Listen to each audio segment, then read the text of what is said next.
Chapter 1. The Queen's Lost Hour.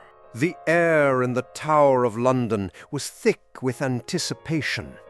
It was a cold, grey morning, the kind of day that felt like the sky itself was mourning the fate of the one who awaited her execution. Mary Stuart, Queen of Scots, had known this day would come for years. She had heard the whispers behind her back, the rumors of plots and betrayals, but none of that had ever prepared her for the final judgment. At 44, after a life filled with political intrigue, exile, and the loss of her crown, Mary was about to meet her end. Her once gilded life had unraveled thread by thread. She had been imprisoned for years under the watchful eye of her cousin, Queen Elizabeth I, who, fearing Mary's claim to the English throne, had condemned her as a threat to her own reign. The charges? Treason. The plan? The assassination of Queen Elizabeth. Mary, in her desperation to regain her throne, had allegedly conspired to have her cousin killed. But on this fateful morning, none of that mattered. The time had come for Mary to face the consequences of her actions, whether they were true or not.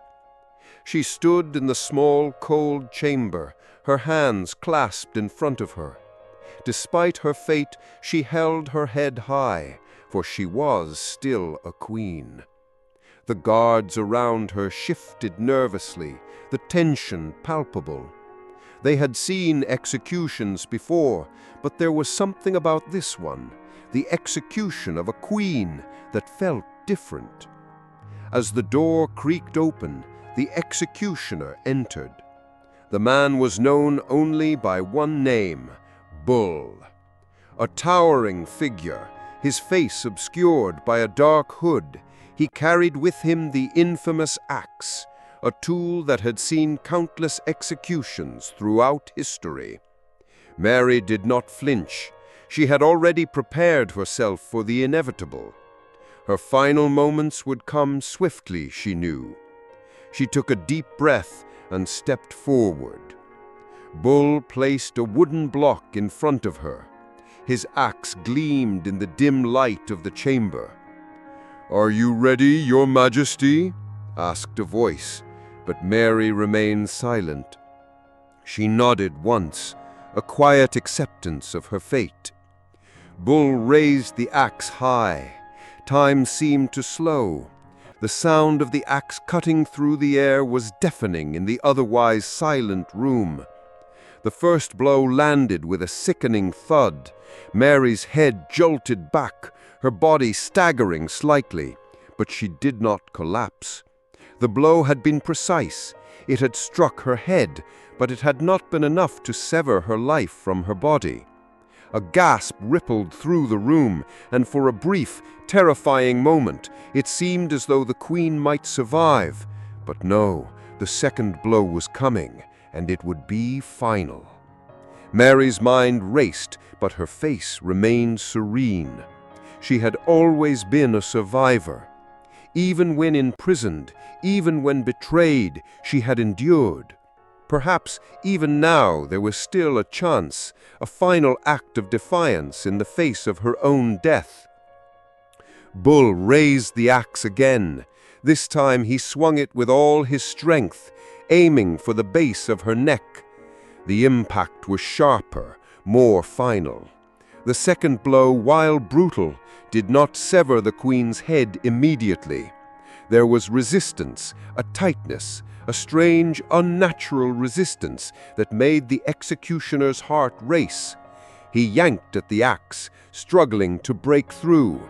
And then, in a moment that would forever be etched in the minds of those who witnessed it, Bull gripped the Queen's head, pulling it from her shoulders. But something was wrong. It wasn't as smooth as it should have been. Mary's head did not come away easily, and as the executioner pulled, he noticed something. The skin was not as it should have been. With trembling hands, he finally removed the Queen's head. but to his shock, it wasn't what he expected. Her hair had fallen away with it. The scalp, it was a wig. The executioner's heart stopped for a moment, confusion clouding his mind. He stared at the head in his hands, the face of the queen now bare, the royal crown of her hair removed in one swift motion. It was a wig, a mere illusion, a false crown. The room fell into a stunned silence. What followed was chaos. The guards, the witnesses, all exchanged glances, their faces filled with disbelief. How could this be? Was it all a trick? For a moment, no one spoke. And then a murmur began, growing louder. Whispers of deception, whispers of a queen who had not died, not yet at least. And as the seconds passed, another truth became clear. The execution had not gone as planned. The queen was still alive. The queen had tricked them all. Mary Stuart, Queen of Scots, had played her final game, and the world would never forget the way she had outwitted death itself. But the true story of what happened next had yet to unfold. Chapter 2. The Queen's Resurrection. The chamber was now filled with confusion. The executioner, Bull, stood frozen in place, holding the queen's detached head, or what he thought was her head. His hands trembled, his knuckles turning white around the wig that had fallen off. The silence in the room was almost suffocating. No one moved, no one spoke. Mary Stuart, still kneeling, her body trembling from the ordeal, felt a strange, gnawing pressure in her chest. Her heart was pounding, her mind racing. She had expected the blow to be fatal. She had anticipated the final moment of her life, the release from years of imprisonment and betrayal. But now her fate was uncertain. The room remained frozen in time, suspended between life and death. The queen could feel every second ticking by. Her body still alive, but the shock of the moment was too much to fully comprehend. For a brief, fleeting moment, it seemed as though the executioner might correct his mistake. But then, as if the world had just realized what had happened, chaos erupted. The guards began shouting, their voices rising in a frenzy.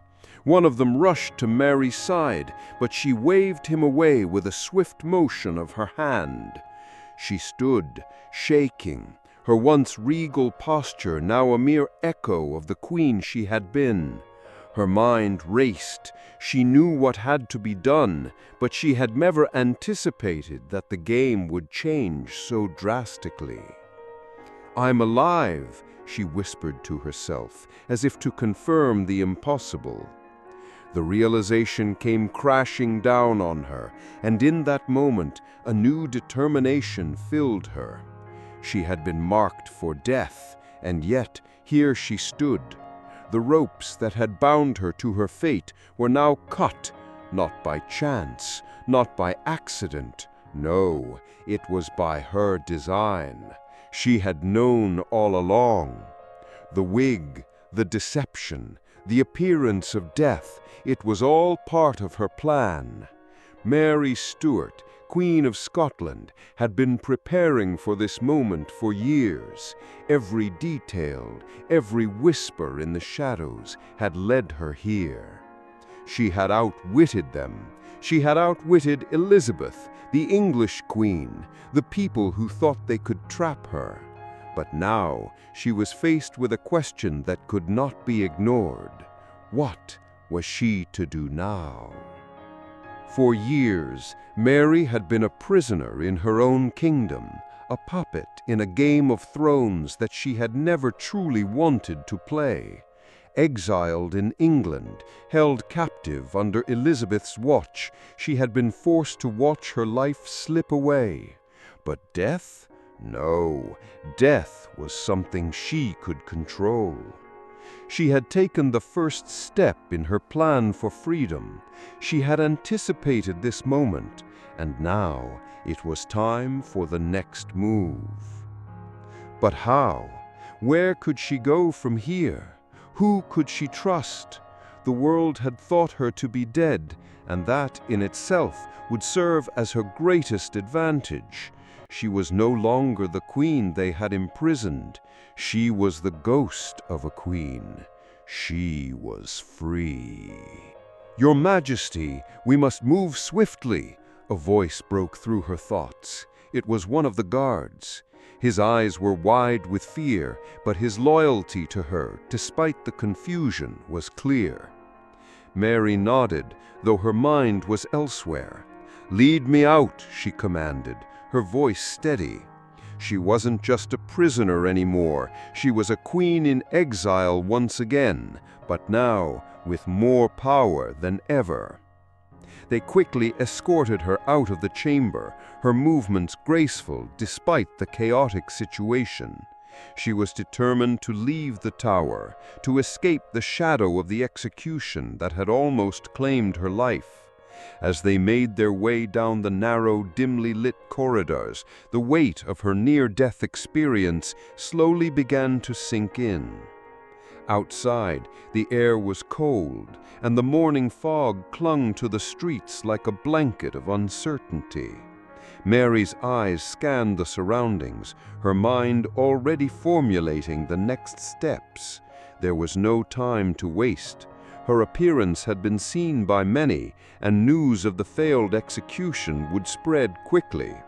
Her escape, however, would be a different matter entirely. She would need help.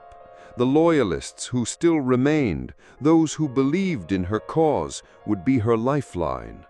She had few allies left, but she had learned that in times of desperation, alliances could be forged in unexpected ways. As they reached the outer walls of the tower, Mary stopped. She turned to the guards who had accompanied her, her eyes sharp with resolve. "Tell no one of what you have seen," she commanded. "Spread word that I am dead. Let the world believe I am gone. Let them mourn the queen they thought they had executed." The guards hesitated for a moment, but then nodded, understanding the gravity of her words. They knew that Mary Stuart was not the kind of woman who would die quietly. She would find a way to rise again, and this time it would not be in a cage. As Mary slipped into the shadows, her mind raced with the possibilities ahead. Elizabeth would soon learn the truth, but it would be too late. Mary's death had been a ruse, a carefully executed performance. Now she was free, and the Game of Thrones had only just begun. The path ahead was fraught with danger, but for Mary Stuart, a woman who had already defied death, nothing was impossible. Chapter 3: The Queen's Reckoning. The fog of London had not yet lifted when Mary Stuart disappeared into the night. The tower, which had once been her prison, was now but a distant memory, a shadow of her former life.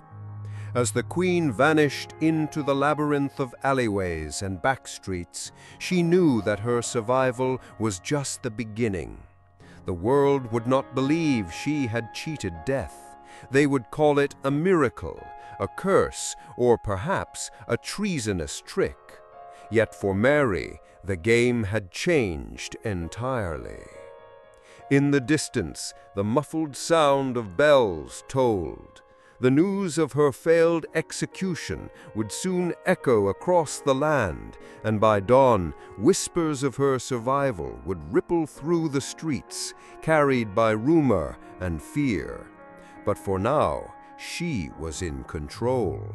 For the first time in years, the shackles that had bound her were broken. She moved with purpose, her eyes scanning the streets for any sign of her loyalists, the few who remained faithful to her cause, even though they had believed her to be dead. She had prepared for this moment, and now was the time to find them. They would be her lifeline in this game of survival. But even as she sought refuge, she knew that those loyal to Queen Elizabeth would not rest. Her cousin, the English monarch, would soon learn the truth, and Mary could already feel the storm brewing on the horizon. Mary's first stop was a safe house known only to a select few. The building, tucked away in the heart of London, was a crumbling structure, hardly more than a shadow of what it had once been. But for Mary, it was a symbol of her own resilience. The people who had helped her before, when she was nothing but a fugitive, were still out there, and she had faith that they would rise to the challenge once again. Inside, the air was thick with the smell of old books and stale smoke. She stepped carefully into the dimly lit room, her eyes adjusting to the darkness. A figure stepped forward, tall and cloaked, its face hidden beneath a hood. "Your Majesty," the figure spoke, in a low, gravelly voice. It was the voice of one of her most trusted allies, a man who had risked everything to help her escape in the past. "We thought you were gone. We thought they had killed you." Mary remained silent for a moment, her mind turning over the events that had transpired. She could see the disbelief in his eyes, the astonishment that someone could survive such an execution. But for her, survival was simply part of the plan. She had prepared for death, but she had also prepared for what came after. "Not yet," she whispered, "but I will be if we don't act swiftly." She could feel the weight of her decision hanging over her. The people who had once been her allies were now scattered, lost in a city that had turned its back on her.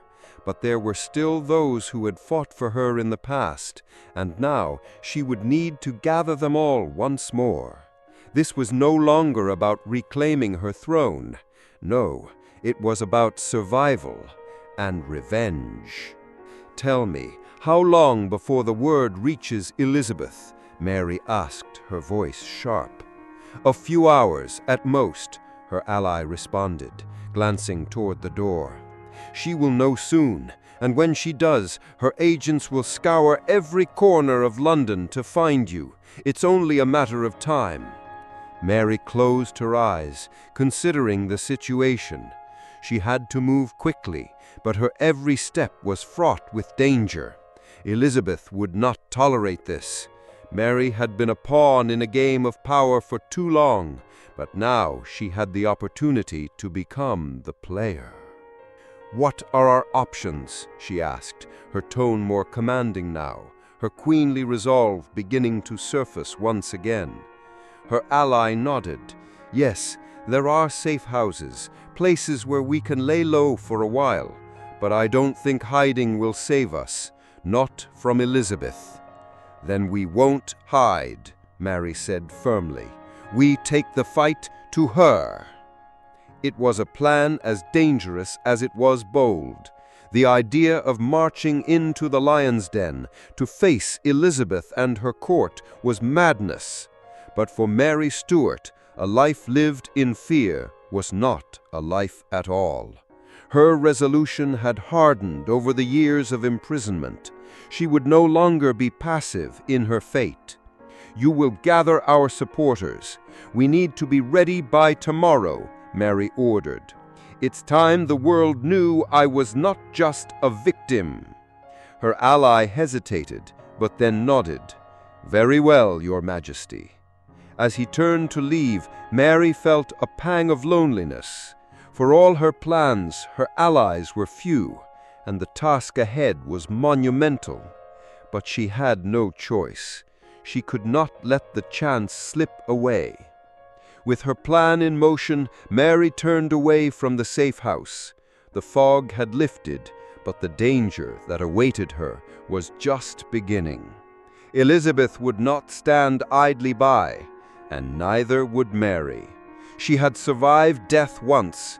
Now she would make sure that her resurrection would be more than just a momentary victory.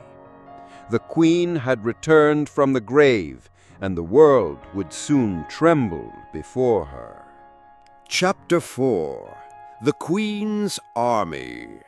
The night was quiet, but the city of London was anything but still. As Mary Stuart moved through the hidden passages and alleys, she could feel the tension building, the weight of what she was about to undertake settling on her shoulders.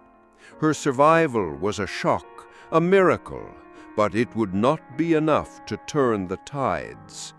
To survive, she needed more than her cunning and a handful of loyalists. She needed an army. The streets, shrouded in the cool embrace of evening fog, offered little comfort. Mary had learned long ago to trust no one, but tonight she would have to rely on the loyalty of others.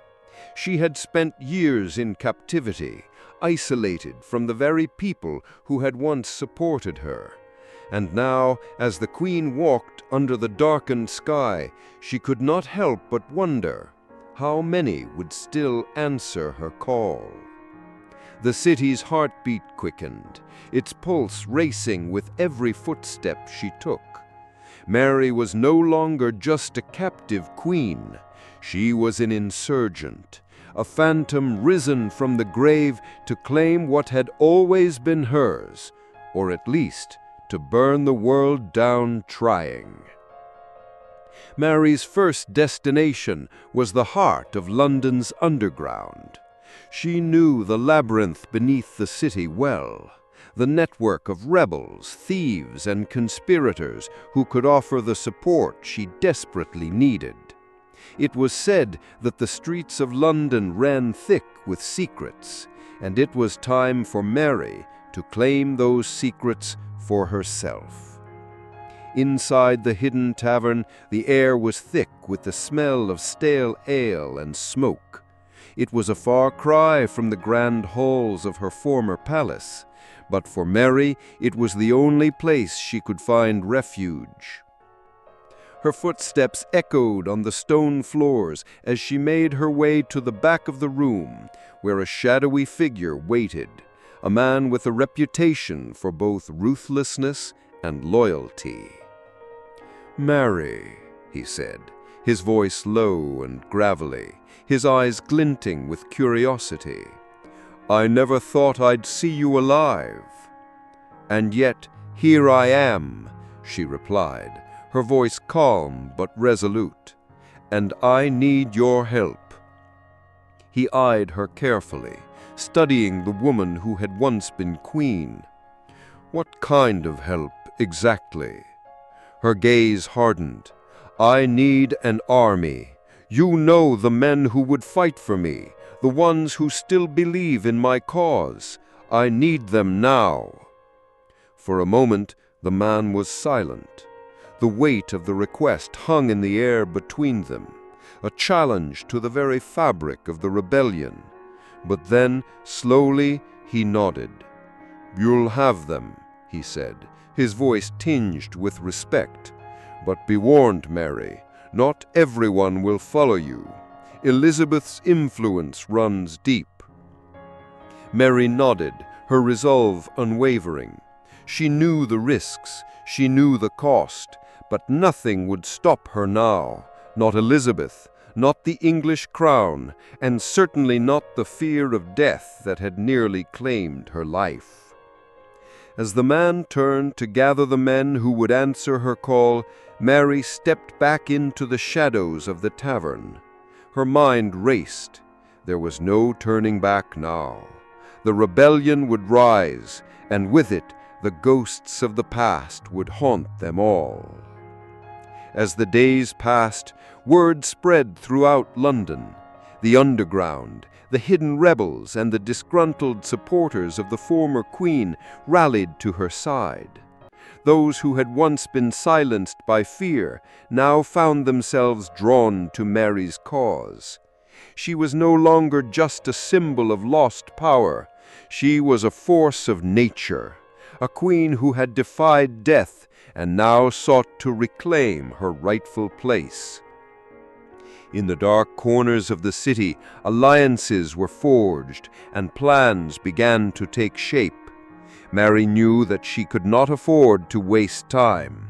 Elizabeth would soon learn of her survival, and the English queen would stop at nothing to hunt her down.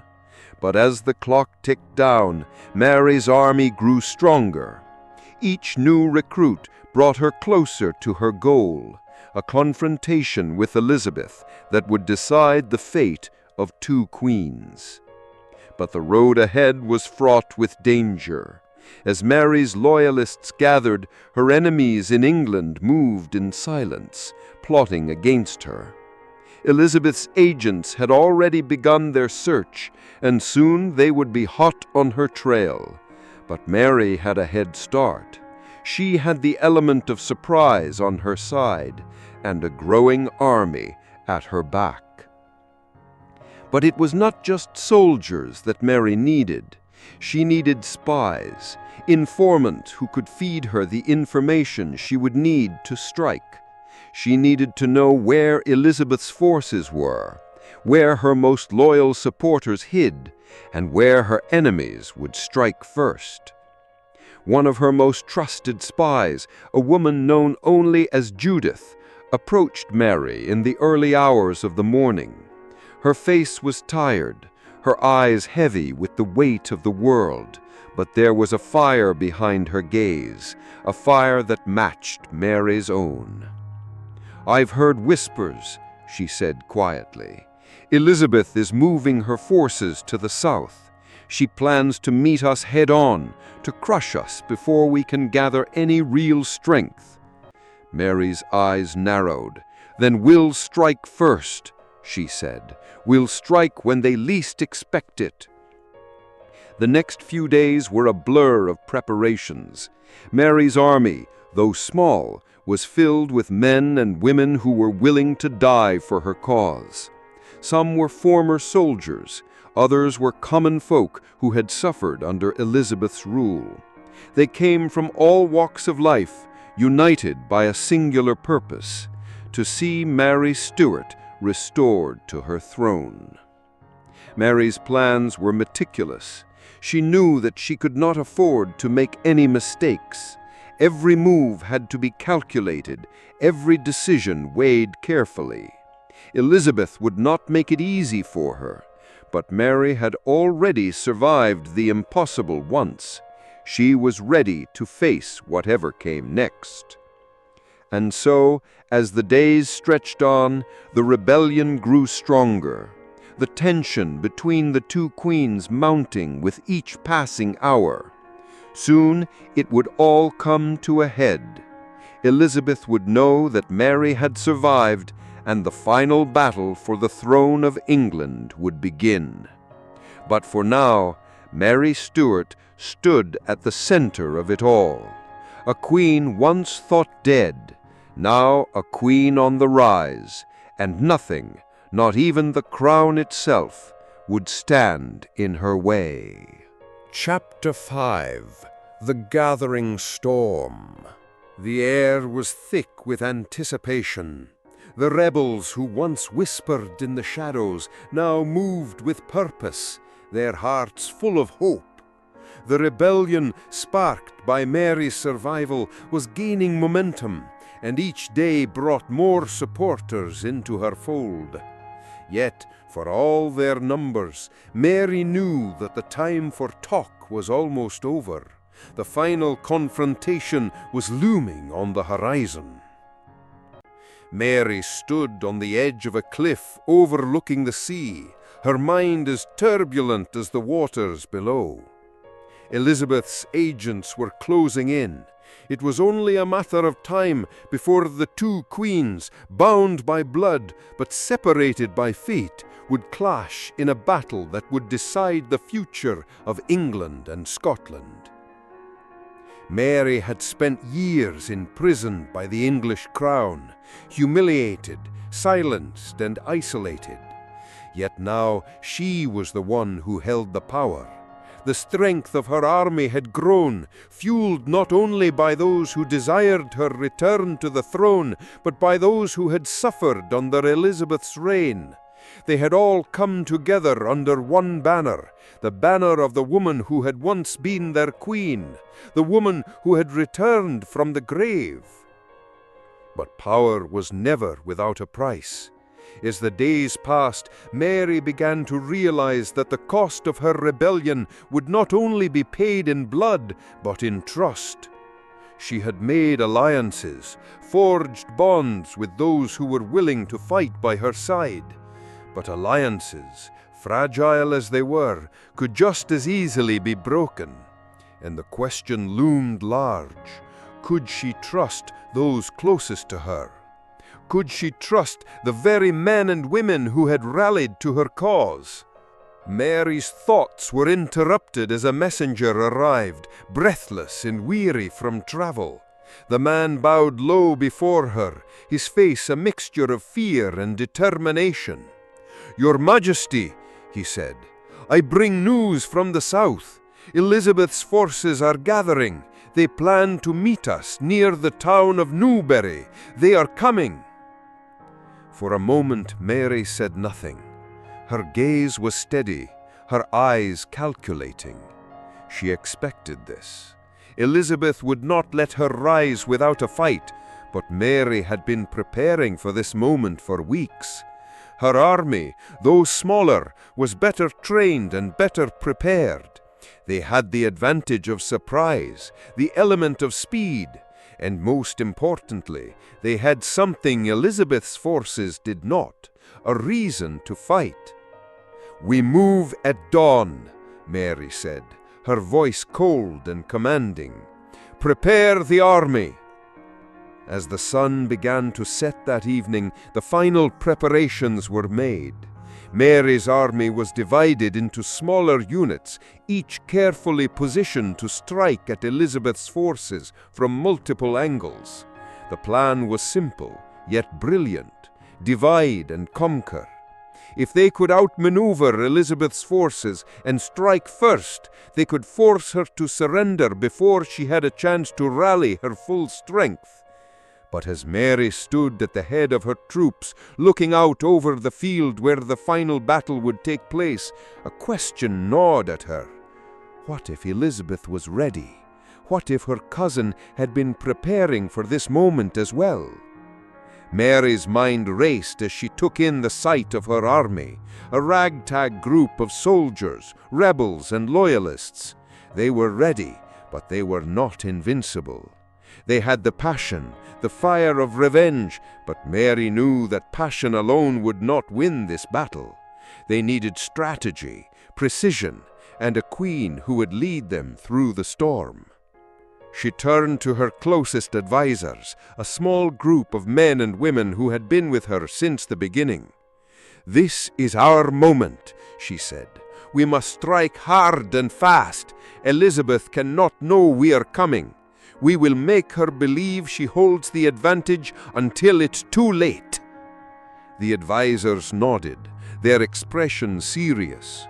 They had seen what Mary was capable of, and they knew that when she made a decision, there was no turning back. The next morning, the army moved under the cover of dawn. The mist hung low over the ground, adding to the sense of tension that gripped the soldiers. The quiet before the storm. Mary rode at the front, her eyes sharp, her every movement calculated. As they approached the town of Newbury, the first signs of Elizabeth's forces appeared in the distance. But something was wrong. The English forces were already in position, waiting. It was as if they had known Mary would come. The first clash of steel echoed across the battlefield, and for a moment Mary's heart skipped a beat. The battle had begun. Mary's forces surged forward, her soldiers fighting with the desperation of those who had nothing left to lose. They were outnumbered, but they were fierce. Every strike, every movement was filled with the weight of the years spent in exile, the years spent waiting for this moment. Mary knew that if she lost here, everything would be over. There would be no second chances, no more escapes. The battle raged on, the clash of swords and the cries of soldiers filling the air. Mary's heart pounded in her chest as she fought alongside her men, her every move guided by the knowledge that this was her last chance. But just as victory seemed within reach, a new challenge emerged. From the chaos, a familiar figure appeared. Elizabeth's best general, a man known for his brutal tactics and cunning strategies. He moved through the battlefield like a shadow, cutting down those in his path with ruthless precision. His eyes locked on Mary, and for the briefest moment she felt a chill run down her spine. This man was no ordinary soldier. He was a force of nature. Mary's instincts kicked in. She had to act quickly. She ordered her men to flank Elizabeth's general, hoping to catch him off guard. But the general was too quick, too cunning. The battle seemed to turn in an instant, and Mary knew that she was facing not just an enemy army, but a war of wits. As the battle continued, Mary's mind worked furiously, searching for an opening. And then, in a moment of clarity, she saw it. An opportunity. She spurred her horse forward, her eyes locked on the general. This was her chance. With a cry of defiance, she charged at the general, her sword raised high. The clash between them was inevitable. This would be the moment that decided it all, not just for her, but for the future of England and Scotland. Chapter 6. The Final Duel. The battlefield was a chaotic tapestry of steel, blood, and fire. Smoke billowed into the sky as the sounds of war grew louder, echoing through the hills and fields surrounding Newbury. Mary's forces had pushed forward with fierce determination, but Elizabeth's generals were no novices. The English army fought with precision and brutality, their movements like clockwork, their discipline unmatched. Yet Mary had something more. She had the fire of a queen who had defied death, and now she fought not just for herself, but for her people, for Scotland, for her throne, and for the life she had been robbed of. Through the chaos, Mary could see him, the English general, a shadow among the soldiers, cutting down her men with unrelenting speed. His eyes were cold, calculating, and he moved with the grace of a predator. She had seen his face before, in the reports, in the whispers of her advisors. He was the very tip of Elizabeth's spear, and he had been sent to destroy her. For a moment, time slowed as Mary spurred her horse forward. She saw her men faltering, but the battle was still far from lost. The general, however, was her focus now.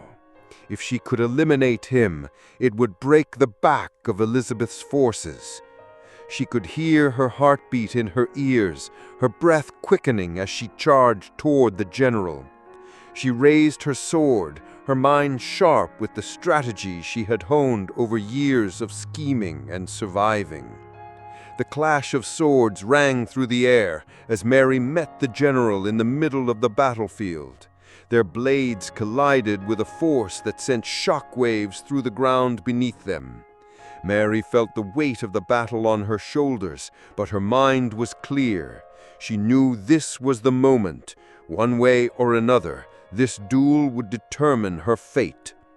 The general grinned, his face twisted with arrogance. "You should have stayed dead, Mary Stuart," he sneered, his sword aimed directly at her heart. You're nothing but a ghost, a remnant of a time long gone." Mary's eyes blazed with fury. "I am not dead," she hissed, her voice low and menacing, "and I will never be your ghost." The general lunged forward with incredible speed, his sword aiming for her neck. Mary barely had time to react, sidestepping just in time. The general's blade grazed her shoulder, a sharp pain searing through her body. She grimaced, but pushed the pain aside. She couldn't afford to falter. With a swift movement, Mary countered, her sword slashing through the air, narrowly missing the general. He was fast, but she was faster. The battle raged around them, but it was as if the rest of the world had vanished.